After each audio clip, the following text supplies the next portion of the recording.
Hi everyone, welcome to the Navigant Credit Union Broadcast Center. I'm GoLocal News Editor Kate Nagel. Thanks for joining us for the Friday close to noontime show. We are popping up early with a special guest, artist Dominic Esposito. Thank you for coming into the studio today. Thank you, Kate. I appreciate it. We'll tell you why he's here. Now, we've been writing extensively about Purdue and the Sackler family's contributions to Governor Gina Raimondo here, as the state is, along with other states, suing Purdue for their role in the OxyContin and the opioid crisis. Now, as GoLocal has reported, Rhodes Technologies is a subsidiary of Purdue and has the patent for an anti-opioid drug. And artist Dominic Esposito had a unique role in Connecticut in bringing light to this issue at Purdue down there. I could fill folks in, but I'm going to let you tell folks a little bit behind this effort. Yeah, so Kate, thanks. So what we did is I made an 800-pound metal spoon with a depiction of a burnt, so it's typically it's a burnt heroin spoon. It's 10 feet long, and on June 22nd of this year, we went ahead and placed that in front of the biggest drug dealer in the world. That is brought a little attention both from the news and the law enforcement standpoint. That's right. So the spoon was impounded for 2 months by the Stanford police, and Fernando Alvarez, my co-conspirator and co-crime coordinator, was arrested on charges of a misdemeanor for obstruction of free passage. Now, had you expected this when this came about? Talk with us a little bit about the backstory, bringing attention to this issue in such a unique way, using your artistic skills to, again, no one was going to miss this, that's for sure. No, so I'm going to talk a little bit about, why the spoon, what the spoon means for me personally, and what it means for a lot of those in recovery and addiction. So the spoon for me is it's a dark symbol. My brother is a recovering addict. He's clean or sober now for close to a year. Actually, in 3 days, it'll be a year. He's been in and out of jail. It's something we've been dealing with as a family for about 12 years, so quite a long time. But right at the peak of it, probably about 6 or 7 years ago, my mom would call me in this screaming panic, in this broken English. I found another burnt spoon in the house, and there it is all over again. So you've spent all this time and energy taking him to rehab facilities, and you think he's doing well, and then it all kind of falls apart with a simple instrument, right? So you're like, okay, here's this negative dark symbol, and that's what that meant to me, that spoon. And I wanted to sort of bring it to the forefront because my brother, like a lot of substance abuse disorder or addicts have witnessed that they started off on OxyContin or Percocet, right? So 80% of heroin users will actually admit to having started on OxyContin or Percocet. So that's the symbol behind the spoon, why it means a lot to me, and why it's in front of Purdue Pharma, why we placed it in front of Purdue Pharma. How does one create a 9-foot spoon? 10 foot. 10 foot.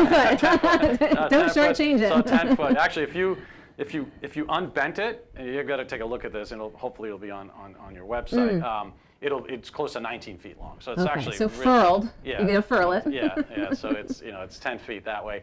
So basically, we used a lot of kind of a similar process that you would use to make an auto body for a car, right? Okay. So like we use this thing called an English wheel, which is sort of a very difficult machine to use, and you're rolling this sheet metal through there. We're not really using sheet metal. This is actually really heavy gauge steel to hold the whole thing in place. So the bottom of it is actually 1 inch thick solid steel. So the bottom alone weighs 300 pounds. I was going to say, so how did you transport it? Did a lot of folks know about this, or is it like super top secret, like only you and Fernando knew and just unfurled it? Only Fernando and I. We had to have a videographer. Also, obviously, he knew about it. We made a press release that morning. Yeah, but up until then, it was top secret. It was top secret. So how does one move a top secret 10-foot spoon in the middle of the night? I mean, I would imagine a few people had to carry it. Yeah. So we basically use this. I have a big truck, an F-250, and I have a motorcycle trailer that fits 2 bikes. So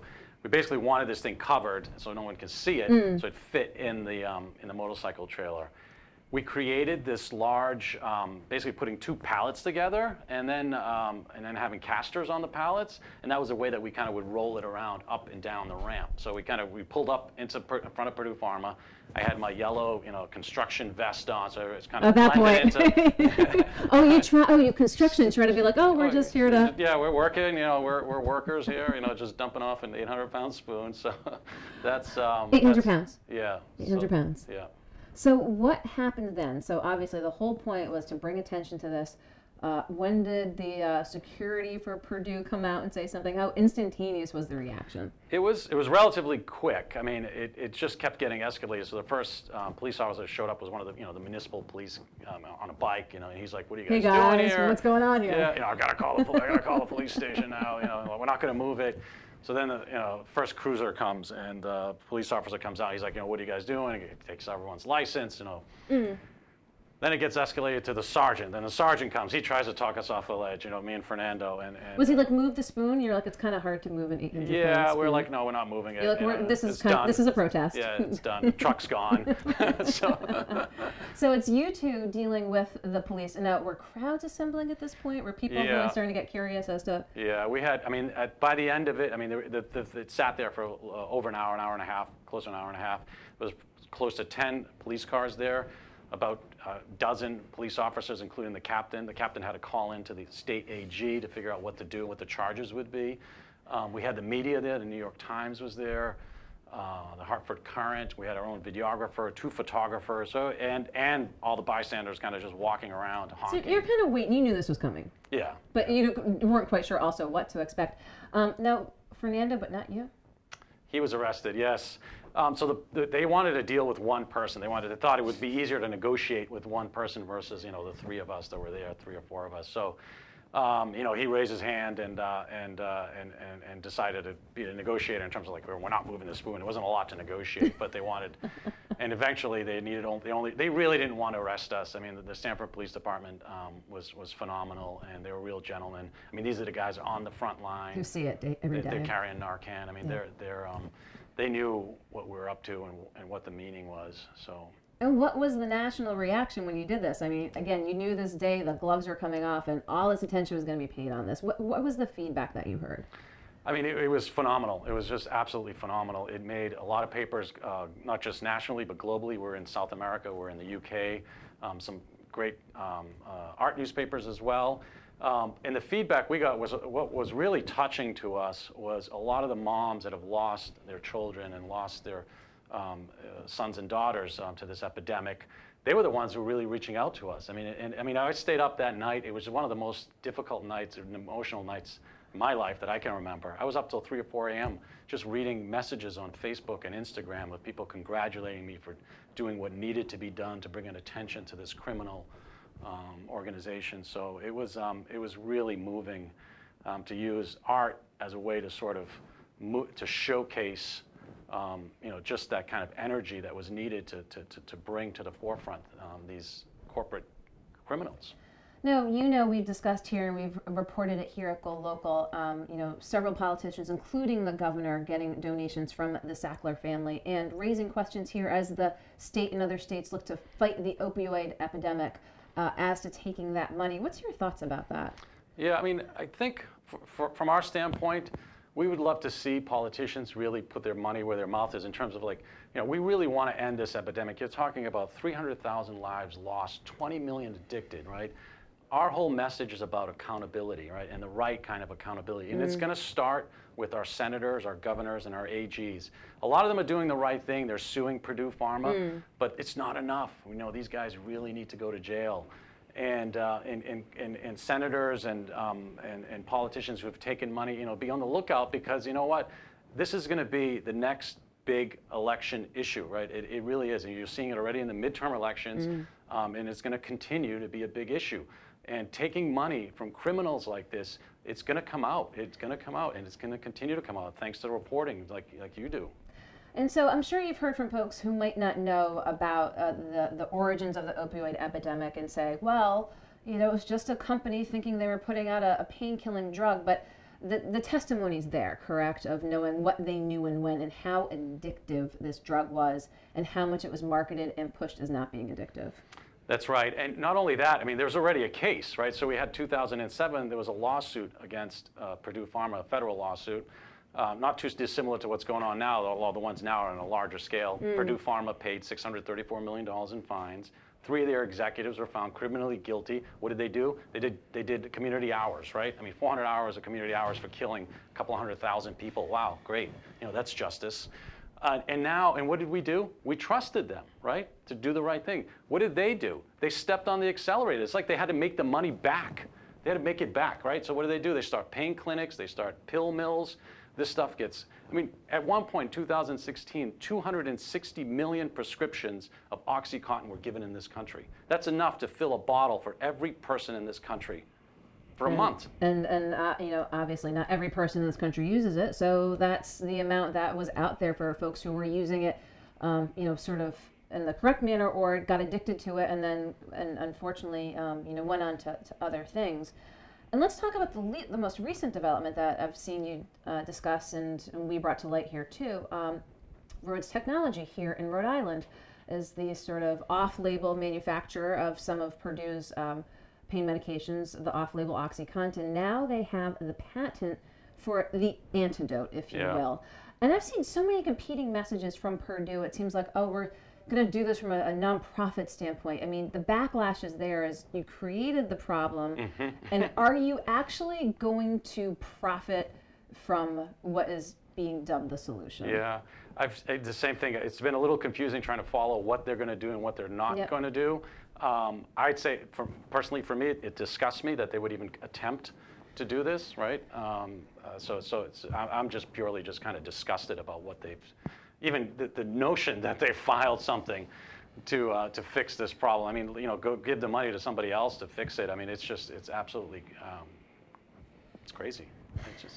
So we're going to bring Fernando here in a little bit, but I want to talk about how you and Fernando hooked up on this. Yeah, so Fernando and I actually met not that long ago, about in April, and it was they always say you create your own luck, but we both happened on each other during a dinner put together by a friend of a friend of a friend. It was just this weird coincidence, and I told him about the spoon idea, and he at the same time had already scheduled an Opioid Express Yourself show, right? So this was a whole show based on the opioid epidemic that he had commissioned artists, and artists had done all this work. It was already fixed. The date was fixed. So I kind of came in late to the game. I'm like, no, I got this crazy spoon idea. I want to drop this 800-pound spoon in front of some place, and so we worked together. He came up with the strategy. Let's do Purdue Pharma. I mean, this is ground zero for it. We were going to do maybe a public building or something to get some attention, but and so we met in April.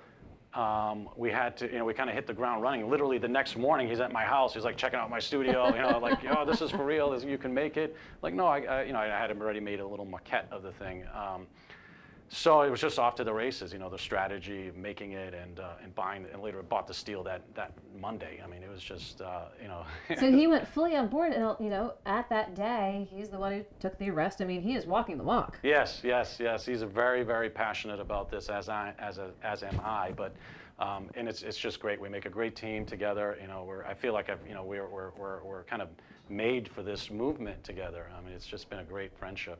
And speaking of the movement, again, this took place in June in Connecticut, outside of Purdue, but I see a lot of hashtags of Save the Spoon. You're here in Rhode Island. Talk with us about next steps. Yeah, so Save the Spoon was really because the spoon was impounded, right? So during all, we inspired some protests that actually happened on Purdue Pharma after that. There was a protest August 17th and August 31st as well. And a lot of. Is it still impounded? It's not. So it was out. It came out 2 weeks ago, and it was part of the show. Finally, got into the show. We got into the show. Thank goodness. He was in jail for 2 months. Did you go visit it? Did you have visiting hours? They wouldn't let us see it. But the funny thing is, when it got released, this is just a total, completely waste of time, possibly. But when it got released, they had CSI have to take pictures of it because they still needed it as evidence for Fernando's court case. So you had CSI. So they had the picture there with like. I want to get a hold of those CSI pictures. That would be pretty funny. So the spoon's release was part of the exhibit, but you're now, again, this is, as you said, a movement. That's right. Yeah, the spoon movement, and you can follow it on hashtag the spoon, hashtag the opioid spoon movement through Facebook, and we're going to be launching hopefully something a little more that encompasses everything and kind of gives people more information about what our strategy is right now. Well, again, as you're making your way outside Connecticut and all around and telling folks about this, while we have you in here and before we have Fernando on, what would you like viewers to know again about, again, this soup to nuts thought of producing the spoon, bringing attention to the issue? What else would you like to share? Yeah, I mean, I think I would love to give people encouragement to actually get out there and do something about it. Here it is, two guys. Two people. Look what we created, right? I mean, we created, a movement. We've also created some notoriety around Purdue and what they've done, right? That's gone national. Think about what everybody else can do. Everybody has a talent that they could put out there, right? And whether it's a march that you hear about. Get involved, because this is not just the next door neighbor, right? This is happening everywhere and at a very alarming rate. And unless we as citizens rise up against this, it's just not going to get any better. So that would be my 2 cents, is to really give people the courage really to get out there. Now, just also before I have Fernando in, because we've had folks in here who have seen things from the flip side, the sort of don't punish the pain rally, and those folks that say, gosh, because of this problem that's been created by Purdue Pharma, now I'm having more trouble getting pain medications. Have you heard from those folks as well? So it's almost like there's a major issue on one hand, and there's also a small subset that are feeling sort of the after effects of it as well. Do you ever hear from those folks? We have. Yeah. I've personally heard from them, just recently, just 2 weeks ago. What I would say to them, and I've said this in every interview, there is a place for OxyContin in this world, right? I mean, and funny, like I actually was in a discussion talk with the mayor of Boston, Mayor Walsh, and he had a great way of putting it. It's like, OxyContin should have been in this box, right? Right. We let it get outside of the box, and not only outside the box, it was like everywhere, right? Now we've got to get it back in the box. And make sure that box doesn't get smaller, right? So that's sort of the analogy, and I'm for that, right? There is a place for it. There's people with serious pain out there. There's cancer patients. There's a real need for this, right? Yeah. But it can't be. This is a synthetic heroin. It can't be just kind of disseminated out there, and it can't be gone. And someone needs to pay for the mistakes that have happened, that have gotten us this far. And as you mentioned, and as we've reported, multiple states suing Purdue, you're bringing the attention to it both through the art world in advocacy, and we'll continue to report on it here. So I appreciate, while you're here in Rhode Island, Dominic, telling us more about your role in this. So thank you so much, and we'll be continuing to report on it moving forward.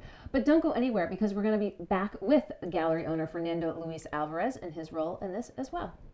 Thank you. Thanks, Kate. Thanks.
Hi everyone, welcome back to the Navigant Credit Union Broadcast Center. I'm GoLocal News Editor Kate Nagel. Thanks for joining us for this pre-noon show today in studio with a very important topic. We'd like to thank artist Dominic Esposito coming in to talk about putting his big spoon in front of Purdue Pharma in conjunction with gallery owner Fernando Luis Alvarez from Stanford. Thank you for joining us today. Thank you, Kate. I appreciate your coming in to here. talk about this. Again, happened back in June, bringing attention to the role that Purdue has had in the opioid epidemic here in the country in such a unique way. Now, had the opportunity from Dominic's standpoint when he envisioned having this spoon bring the attention to it, but clearly the collaboration between the two of you, because as a gallery owner, you already had in the works this opioid exhibit. Right. So tell us a little bit about that and the intersection of you and Dominic and what's happened since. Well, I think, a lot of it begins with the mission statement of the gallery. Since we opened in 2009, what we wanted to do was not sell art, but create a platform to help community and help artists' careers. So that's where it all begins, Okay. But from like approximately 2 years ago to now, I was reading a lot about the opioid epidemic, and I'm looking at the staggering numbers, and I'm just in awe of how, in this time of age, tens of thousands of people are dying, and no one's moving the needle. So I said, you know what? With the little that we have here, let's do a show on this. And it was very controversial because I actually sit on a board with somebody who's very close to the Sackler family in Stamford, Connecticut. And it was a big call for me to do that. It's a powerful board. I sit on a board with this woman. And Stamford is very protective of Purdue Pharma. And I said, you know what, we're going to do it. So we came up with the name of the show, Opioid Express Yourself, and we worked on it, for approximately 13 months or so. And then in the final stages of it, we were blessed by, through a friend of ours, Dominic and I met, and it was a phenomenal encounter. It turns out that while we were working on this, he had already been going through as a victim, because when these companies go in poison and rewire the brain of a human being with these drugs, they're also destroying homes. And Dominic's influence on the spoon came from the many spoons that his mom would find in the house. And seeing his brother go through what he was going through, and fighting, and trying to fight. And then eventually this phenomenal idea he came up with, which is the spoon. And I think we were just really, truly meant to be together as one. And so we talked a little bit about the unveiling of the spoon that day, and you knowing what could possibly happen, dumping an 800-pound spoon in front of one of the largest pharma facilities in the country. Talk with us a little bit about that day. Were you braced for it? Was a protest measure. Indeed, but it was more than that. We knew it would start a movement, and we wanted it to start a movement. And the simplicity of this genius idea. I mean, it's just a spoon, and then tagging along with it, the whole concept of the right accountability, which is what this is all about. And we say right accountability is because civil suits do not work. It brings you nowhere. Because what it is it's like a Band-Aid fix. It fixes it right now. But in the future, it doesn't. Because the very same people who are creating these irresponsible drugs and products that are harming society and thus killing tens of thousands of people, in this case, hundreds of thousands of people, are not being prosecuted the way a typical drug dealer would. I think is an adequate description of who this family is and their company is and their entire, from the board down. So, it was important for us to actually put that out there and educate people that the spoon, whenever they see the spoon, they remember right accountability. And that is what we're getting America to push for, the right type of accountability. We have to put these people behind bars, because if we don't, if you look at the rate of epidemics, they started in the 1950s, probably before that, but we'll start from the 1950s to now. It was the tobacco companies. They lied, okay? They lied, and look what happened. A lot of people died of cancer. It made it the #1 cancer victim country in the world. Then 25 to 29 years later, in the 70s, was the food companies. Look what happened to America. It made us the most unhealthy country in the world. Cancer, diabetes, obesity, heart disease, you name it. And then approximately 20, 25 years later, in the late 80s, they started pushing, the Sacklers in particular, started pushing the whole concept of opioids. Doctors were afraid to do that. They didn't want to do that because they knew it was up to 50 times or 100 times, 50 times stronger than morphine, which was given to people in stage 4. And what these people wanted to do was give it to anybody. You have a toothache? Hey, here. Anything, you know. So they killed a lot of people. So, you know, you mentioned being on the board with a member of the Sackler family and the influence of Purdue and Sackler in Connecticut and around the country. And I was talking with Dominic, you know, we've reported here at GoLocal contributions from the Sackler family to a number of elected officials, including the governor. Now, the response from her office was, well, that doesn't influence my decision. She's been very out front, like many elected officials are trying to combat the opioid epidemic. Is that hard to rectify the two? Absolutely. I think it's a conflict of interest. I think is the epitome of cynicism when politicians take money and they turn around and, you know, they're literally talking to you in the crowd in front of you to serve you as their duty is, while they're taking money in the back pocket from these corporations. It's absolutely a conflict of interest. And of course they're going to have to fight it, but ask her whenever you interview her next, if she believes these people should go to jail. What is she doing to hold these people accountable and put them behind bars? Tell them about what we're doing, okay? And our logic, and I'd love to go on a debate with her if I have to. Really, I mean, because I think it's just the epitome of cynicism. They're pretty much standing in front of the American people and saying, you guys are a bunch of idiots. That's what they're doing. Meanwhile, tens of thousands of people are dying. And the most sacred thing that any nation has is the home. And they're destroying homes along the way.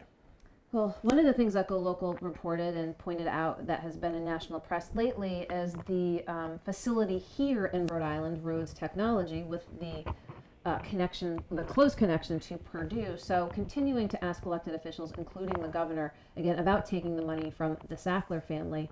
Now let's talk about what's happened since June, since you had the exhibit this past month as well. Talk with us about the reaction both to that day outside Purdue. I think I saw the report from the police that they called it like something like obstructing a pathway, and it was, you know, it's big, it's 800 pounds, but which it was. You know, it was obstructing the driveway.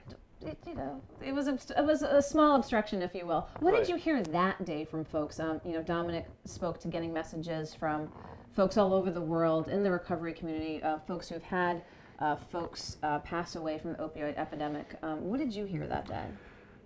You know, what I remember the most was the stories that I was getting from, we couldn't sleep for the next 2 weeks. We would be up in the morning texting to each other with the emoji of crying and stuff like that, because the stories we heard, you know, I mean, there's just sad stories. You know, a 13-year-old girl goes into the doctor's office. The parents are away. He hands her, you know, 30 pills. Take one every whatever, so many hours. When the parents come back, the kid is completely a different person, rewired, addicted to this. And some families lost 3 of the kids, you know, and just for minor things, toothaches, you know, cramps, you know, you name it, you know, like minor things. You know, this is a drug that if it's up to 50 times stronger than morphine, which was only prescribed at stage 4 illnesses, you know, sort of for you to like enjoy your last weeks with your family or months. Why are we prescribing this for just any minor pain? You know, headaches, you know, toothaches, stomach aches, cramps, all this, you know, and that is what they created, and equally accountable. And this is why your governor should not be taking money from these people, are the politicians, because they're the ones who pass the laws. You know, so why are they taking money from this company after what we know they've done? They pleaded guilty in 2007. So it's like, okay, so it's okay to take money from them, but not from Pablo Escobar or Chapo in Mexico? It's the same thing. It's probably worse, because they're actually have sugar-coated it, and they have become so cynical And that to the point where some Americans have become complacent to this. But the time has come. There's no more crap for this. Americans are not going to put up with this anymore. They're going to stand up to these politicians, and they're going to start doing their own thing at their own reach. And that is including to get them not to take money from them and return their money, and just absolutely don't vote for people like that. Do your homework. If they, including this governor from this state, if she's running again, remember how many people Purdue Pharma and this company is associated in killing. And do not vote for her. Get her out of office.